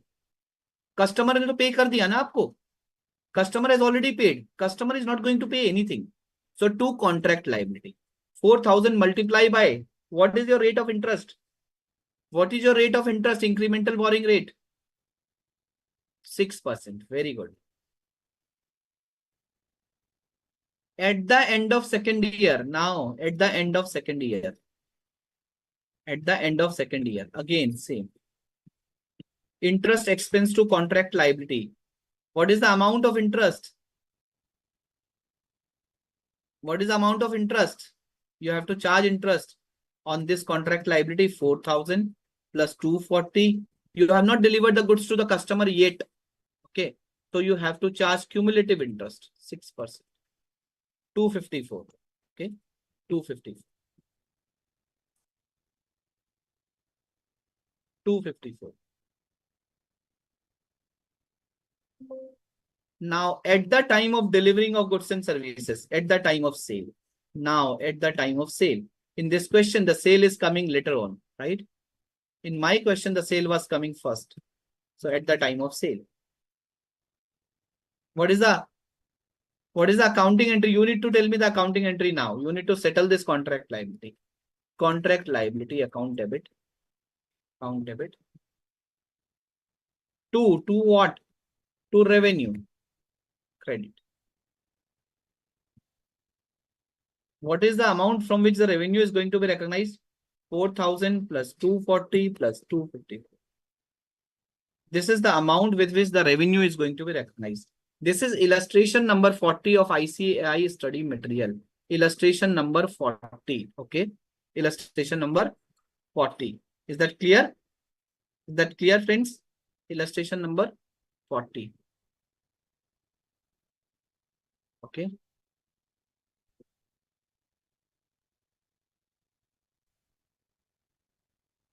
Yeah. So we have covered illustration number 40 also. This is your answer. Now, friends, let's discuss the third part. Non-cash consideration. Again, one of the important aspects in determining the transaction price, non-cash consideration.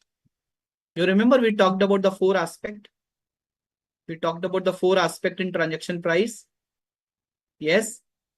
Variable consideration we discussed in detail. Significant financing component we discussed in detail. Now let's talk about non-cash consideration. Let's talk about non-cash consideration. Non-cash consideration. What is meant by non-cash consideration? What is meant by non-cash consideration? Ginny, I want you to. So I am unmuting you. Please tell me what is non-cash consideration. So I am unmuting you. Please unmute yourself and tell me what is non-cash consideration.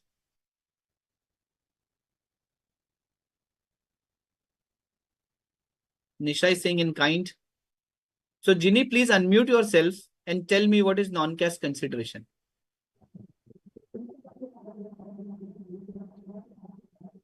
Or anyone who wants to tell me. Pooja, can you tell me what is non-cash consideration?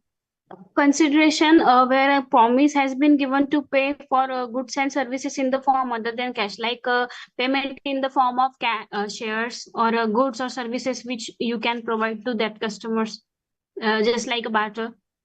Oh, very good. Fantastic. Great, Pooja. So you have rightly mentioned. So when the customer is paying, so generally the best mode of transfer is cash, right?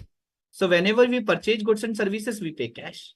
But when the customer is paying for the goods and services, not in cash, but some other mode of transfer, for example, from some other modes, like the customer is paying share or the customer is paying some other goods and services, right? For example, I'm a chartered accountant, right? I went to buy a furniture in a shop. So I want to buy a chair. And let's say Pooja's father has a furniture showroom, for example. So I went to buy a chair from Pooja's furniture showroom. And she told me, sir, the cost of this chair is 10,000 rupees. Okay. I told, okay, Pooja. So she has given me a chair and I need to pay her 10,000 rupees. Instead of paying her 10,000 rupees, I told her that I am a chartered accountant and I will file your income tax return. Okay. and my charges are 10,000 rupees. So I'll not collect any money from you. Instead of this chair, I will file your income tax return. So in this case, it is like a barter. It is like a barter, right? So the goods and services. So Pooja has to recognize a revenue from sale of chair. So she has to credit to revenue, right? But at what price? But at what price, right? Because she is not collecting any money. She will not be able to debit bank account or cash account. She will not be able to debit. So what she will be able to debit? So she will be able to debit the fair value of the goods and services, the consideration received, the fair value of the consideration received. What she is receiving, right? She is not receiving the cash. She is receiving some other goods and services. So whatever is the fair value of that goods and services, that will be the revenue. That will be the revenue, right? So non-cash consideration, you guys have understood.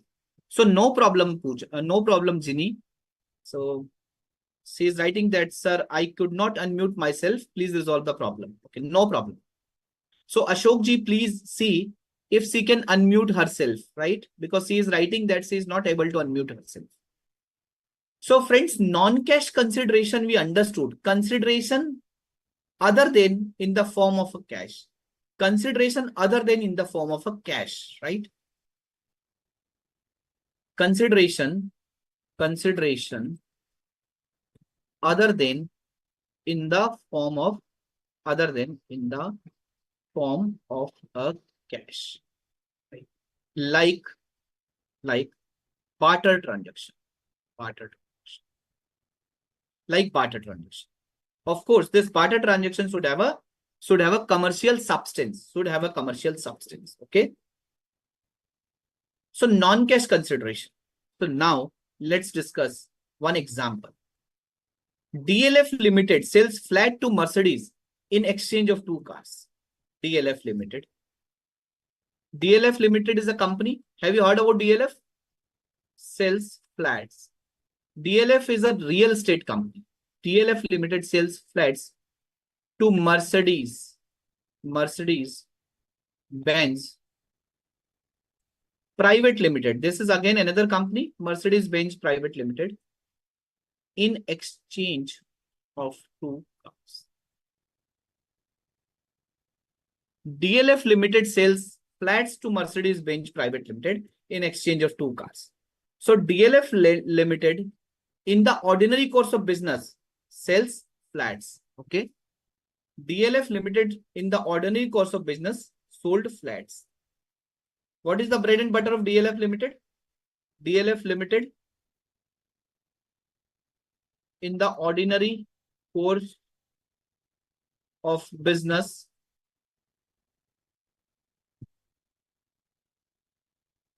sells flats.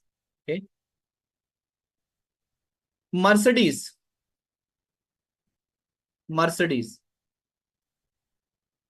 in the ordinary course of business, sells cars.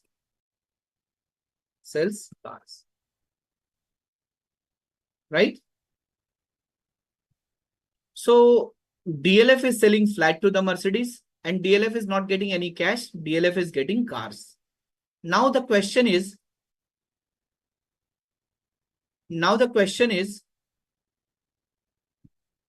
how this DLF Limited will recognize the revenue and the fair value of one car, the fair value of one Mercedes car is rupees 2 crores. The fair value of one Mercedes car is rupees 2 crores. Okay. In this case, tell me at what value DLF will recognize its revenue in the books of accounts. Explain with the help of accounting entries. What is before that? Let's conclude the concept. Okay. Let's conclude the concept. So non-cash consideration is a consideration other than in the form of a cash, like non-cash. Okay. You are responding very well. You are interacting very well in the idea is to engage the students. That was the acting very well in the idea is to engage the students. That was the idea. You just give. So Monica goods received. goods given up, of the goods received. What is the second preference? If the fair value, second preference. What is the second? Yes. What is the second? Okay, fair value goods transferred or not given in the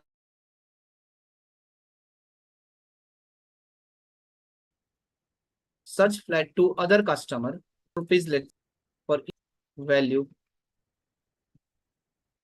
Tell me. In this case, cars account debit to revenue because the DLF is getting cars, but at the price of asset given up, at the price of goods given up. Okay. DLF Limited sales flat to Mercedes-Benz Private Limited in exchange of 2 cars. Sorry, it is 1.5. Sorry, it is 1.5. My bad. Fair value of the car. There were 2 cars. Value of the discuss illustration. An illustration. An entity immediate. The service is a single performance obligation. Distinct services that are sub-service is a series of distinct goods or services because each service provides, okay, and the entity says its equity share. Customer will issue 100 equity share. Next week, transaction price. The entity has to measure the fair value of 100 equity shares. The fair value of the goods received. What entity is receiving? Entity is getting the equity share. So fair value of the equity share is 10 rupees. So entity is receiving the goods and services. The entity has to services received. In that case, the entity has to identify what is the value of the service which this entity is providing to the other customer. So in that case, the entity has to determine has to recognize the revenue on the basis of the fair value of the goods and services transferred. Sir, tell me one thing. For example, in the first week, the entity has recognized the revenue on the basis of fair value of the equity shares. Okay. For example, at the rate of 10 rupees. So what was the accounting entry in the first week? 1,000 rupees. Are you of 10 rupees per equity share? Happened subsequently, the fair value of the equity share is, tell me.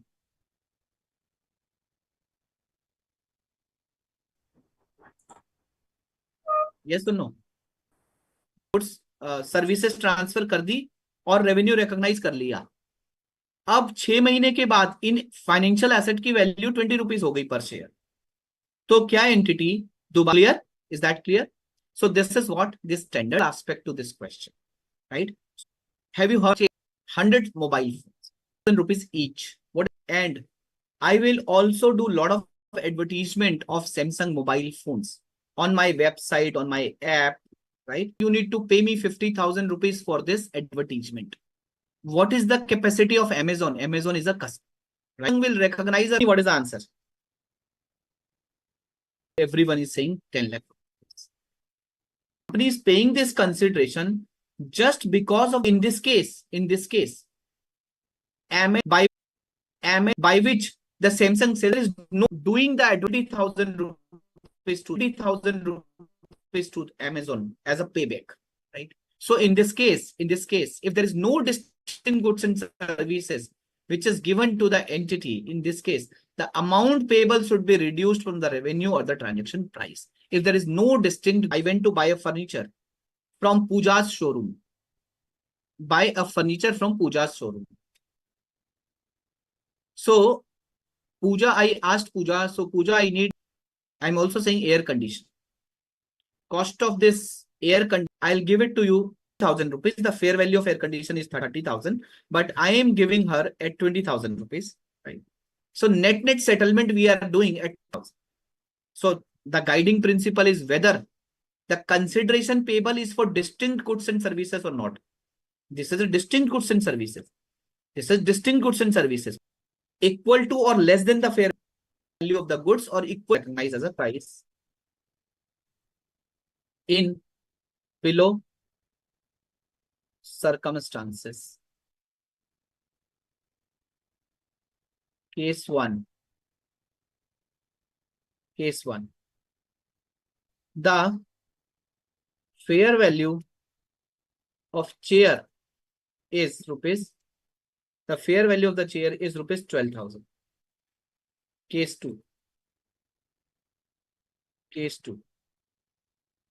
The fair value of the chair is rupees 7,000.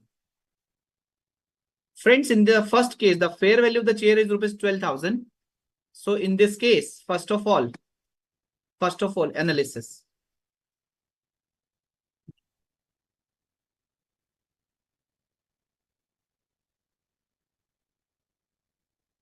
The consideration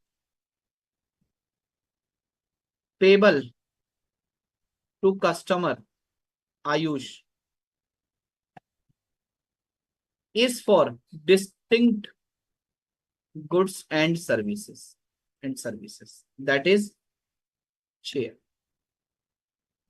Hence, revenue needs to be recognized at gross value, and cost needs to be recognized separately for consideration payable to customer, paid to customer. Right? So this is clear. So revenue needs to be recognized at gross value and the cost needs to be recognized separately. For consideration paid to customer. Okay. Now, what is my revenue? So in this case, the consideration paid to customer is equal to or less than the fair value of the goods, right? Goods received. So hence the cost will be actual amount of consideration paid. So what is the, in this case, what is the accounting entry? To revenue 50,000, right? To revenue 50,000. Okay. To revenue 50,000. Share. So expense or asset, whatever. Share. Account debit. So this will be debited. This will be credit. Okay. This will be debited by what? 10,000. Okay. Bank account debit 40,000. Any doubt in this entry? Any doubt? So my revenue will be 50,000. My cost will be 10,000 in the P&L. Okay. Correct. What happens if the fair value of the chair is rupees 7,000? Again, analysis. The consideration payable to customer is for distinct goods and services. Hence, revenue needs to be recognized at gross value. Cost need to be recognized separately for consideration paid to the customer. In this case, the consideration paid to customer. In this case, the consideration paid to the customer is what? The consideration paid to the customer is more than the fair value of the goods and services, goods received. Hence, the amount beyond fair value, needs to be adjusted from gross revenue. Okay. Is that clear? So in this case, what is the accounting entry in this case? What is the accounting entry? To revenue. What is to revenue? 50,000 or something else? To revenue 50,000 minus. The consideration paid to the customer is 10,000, but the fair value of the goods received is 7,000. So what is the amount? What is the amount? 47,000. So Monica, this entity is paying 10,000 rupees to Ayush, but the fair value of the goods received is 7,000. But the fair value of the goods received is 7,000. It means 7,000 का तो सामान मिल ही रहा है ना. It means extra कितना पे कर रहे हैं? Extra कितना पे कर रहे हैं? 3,000. So why this company is paying extra? It means the company is giving discount in the main contract, right? So your net revenue has to be 50 minus 3,000 rupees of discount. Okay. In that case, your expense, asset or share will be debited by how much? 7,000. Okay. And how much money this company will be received? This company will receive bank account debit, net 40,000. वैसे भी तो 40,000 ही होना था ना. 50,000 दिए, 50,000 लिए और 10,000 दिए. The company has collected 50,000 and paid 10,000. So net is 40,000. 40,000 is clear. Received 50K, paid 10K. Actually, there is a net settlement. There is a net settlement of 40K. Right? Correct. So friends, have you understood? Have you understood this concept that how this accounting has done? Have you understood this concept? Yes. So my dear friends, I will discuss 2 illustrations on this concept in the next class. Okay. Otherwise, it will be like overdrawn for all of you. So friends, today we have discussed, in addition to the volume discount concept in variable consideration, today we have discussed 3 additional concepts, which one is significant financing component, then non-cash consideration, then your consideration payable to a customer. Also. Okay. So we discussed, we have completed the concept of the step number 3, which is determination of transaction price. Okay. So my dear friends, Ayush is asking, if you have any question, please unmute yourself and ask that question.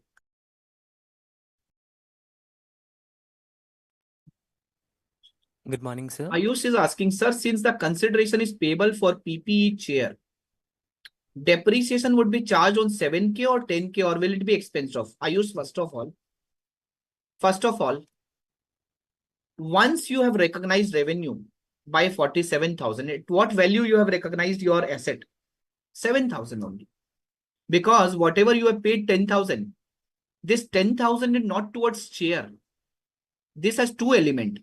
7,000 is for chair and 3,000 is like a cashback, discount, incentive for the sale which this entity has made, for the laptop which this entity has sold to Ayush.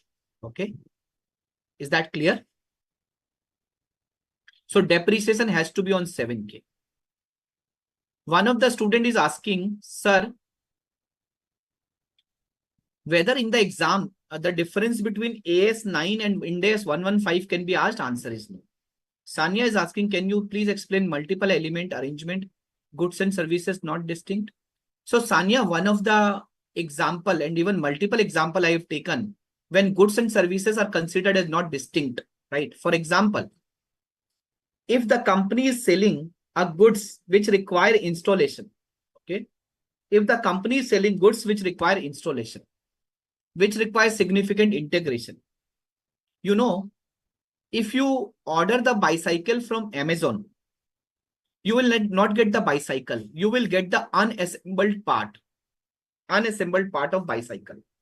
Or if you order a big machine from any vendor or supplier, probably that big machine will not come as it is. You will get some big parts of those machine which will be assembled and then installed, and then it will be available for use. For example, a manufacturer which is supplying unassembled part to the customer and then sending the engineer to assemble and install. So the question is whether the manufacturer will recognize revenue when the manufacturer will deliver the unassembled part, or the manufacturer will recognize the revenue only when the parts will get assembled and installed in the premise of the customer. So the answer is you need to check whether there are two separate performance obligation or whether there is a single performance obligation. So in this case, the part and the installation service are two different services, right? But these goods and services are not considered as a distinct. Why? Because from the context of the contract, this assembling installation will require a significant degree of integration, interdependency, interrelation, right? In this case, the customer will be able to get the benefit only when these parts will get assembled, because the objective is not to receive the parts. The objective is to receive the machinery, receive the bicycle. Okay. And hence, while multiple element is there, but it will be considered as a single performance obligation. Okay. While the goods and services can be distinct in terms of just as a sense, but goods and services are not distinct in this case. Why?